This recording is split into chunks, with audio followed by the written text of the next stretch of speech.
गाँ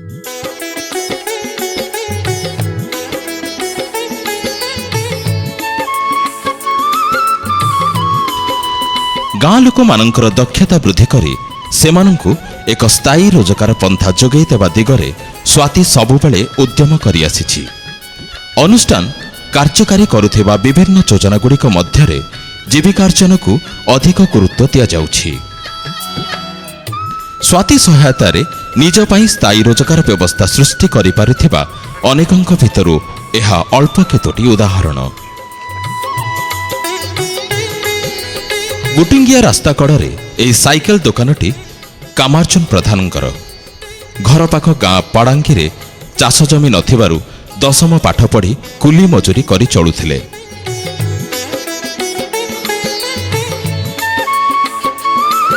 तांकु स्वाति तरफरु 3 मास साइकेल मरामती तालीम दिया जाइथिला। साइकेल मरामती काम शिखिजिबा परे गाँ पाख गुटिंगिया बजार रे दुकानटीए करबाकू मनस्थ कले सीए। स्वाति तरफरु जीविका कार्यक्रम माध्यम 7,000 टंका ऋण जोगे दियागला। निजे आउ किछि पैसा जोगाड़ करी से दुकानटीए खोलिले।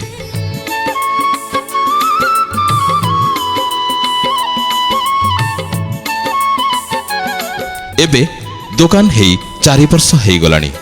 जणे भल साइकेल मिस्त्री भाबे से बेस परिचित।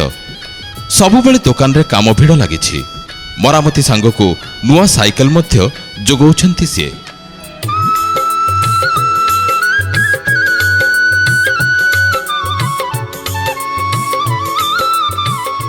दैनिक 300 रु 400 टंका रोजगार हेउछि। एथिरु से निजर 5 प्राणी कुटुंब चलाउछंती ओ भविष्यत रे दुकान बढ़ेबा पई किछि संचय भी करूछंती।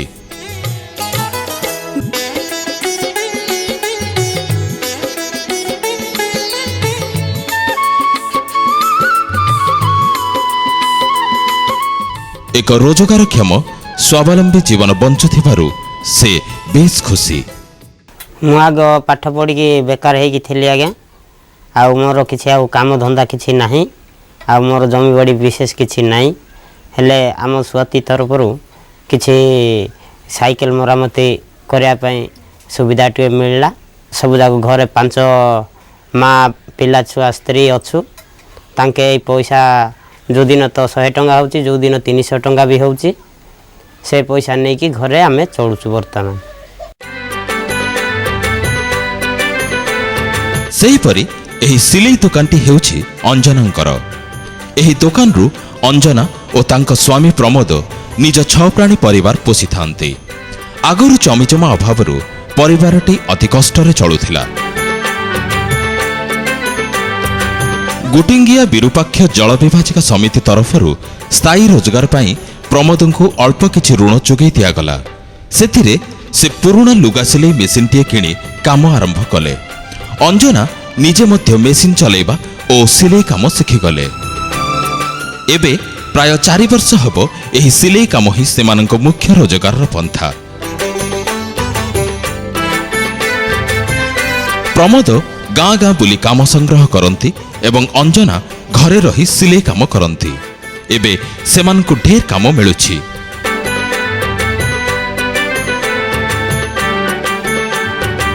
आउ गोटे नुआ सिलाई मेसिन मध्य किनिछंती।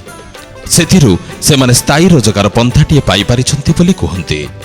जमीन किछि ना आमे लोन हिसाब रे जल छायार किछि जानि करे पेन शर्ट गंथा गंथा सब मारछु रोप काम करके चलछु।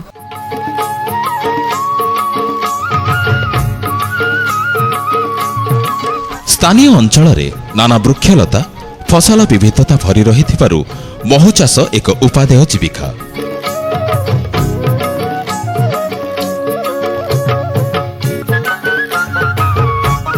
महु चाष कौशल जानिगले एथिरु बेस रोजगार मिली पारिबो। एहाकु लक्ष्य करी लोकमानंकु स्वाति तरफरु महु चाष तालीम दिया जाइछि। ताउसला गाँर महु चाषी जगन्नाथ प्रधानक परी अनेक चाषी महु चाष करी बेस रोजगारक्षम हेई पारिछंती।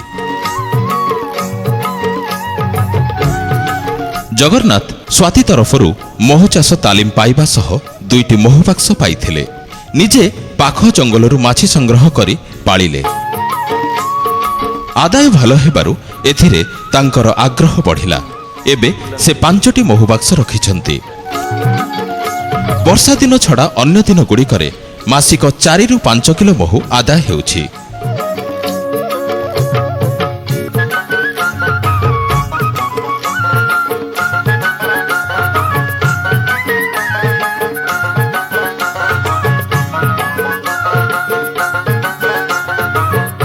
ଗାଁର ଆଉ 10 ଜଣ ଚାଷୀ ମଧ୍ୟ ମହୁ ଚାଷ କରୁଛନ୍ତି।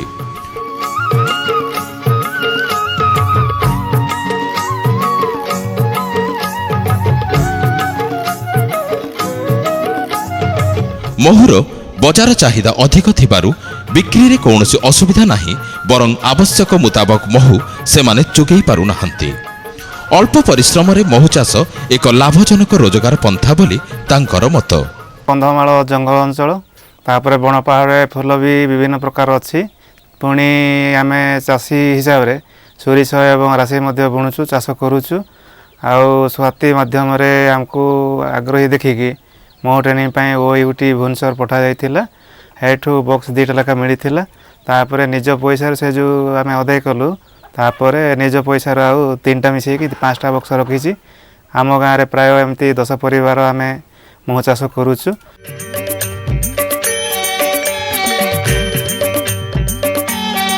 କୌଳିକ ବୃତ୍ତିକୁ ସାମାନ୍ୟ ପ୍ରୋତ୍ସାହନ ମିଳିଲେ ତାହା ସ୍ଥାୟୀ ରୋଜଗାର ପ୍ରଦାନ ସହ ଆଗାମୀ ପିଢ଼ିକୁ ମଧ୍ୟ ରୋଜଗାର ସୁବିଧା ଯୋଗାଇ ଦେବ।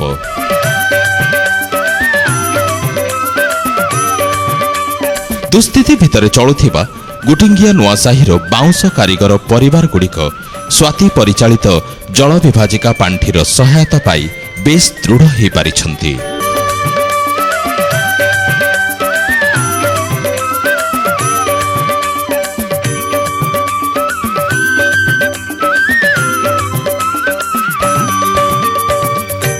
ଏଠାରେ ରହୁଥିବା ସମସ୍ତ ପରିବାରଗୁଡ଼ିକର କୌଳିକ ବୃତ୍ତି ହେଲା ବାଉଁଶ କାମ। ସେମାନେ ଗାଁ ଗହଳରେ ଘରୋଇ ବ୍ୟବହାର ପାଇଁ ବ୍ୟବହୃତ ବାଉଁଶ ଜିନିଷ ସବୁ ତିଆରି କରି ଗାଁ ଗାଁ ବୁଲି ବିକ୍ରି କରିଥାନ୍ତି।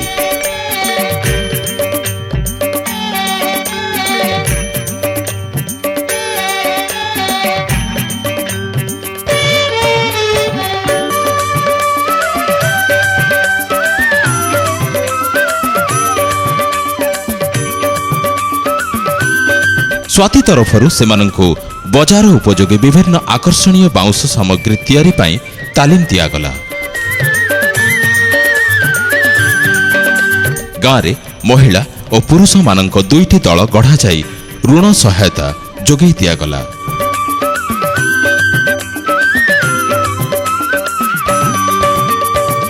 ଏବେ ସେମାନେ ଅଧିକ ସଂଗଠିତ ଭାବରେ ଏହି କାର୍ଯ୍ୟ କରୁଛନ୍ତି।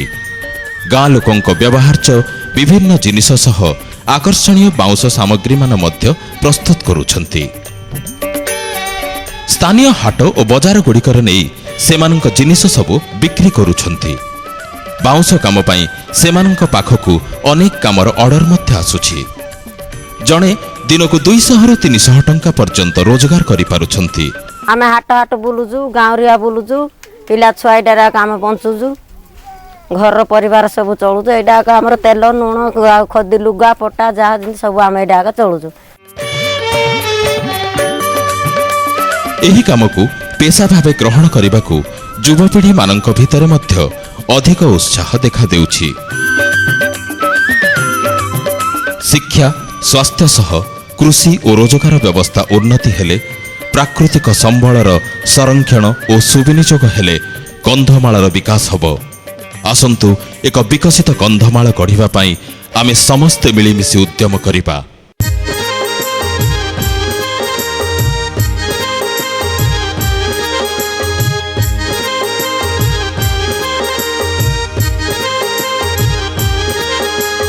मिलिमिशि चलिबारे विकासर पथे विकासर पथे विकासर पथे केही गरीब रहिबे नाही आउ पछे नाही आउ पछे नाही आउ पछे आमे सभी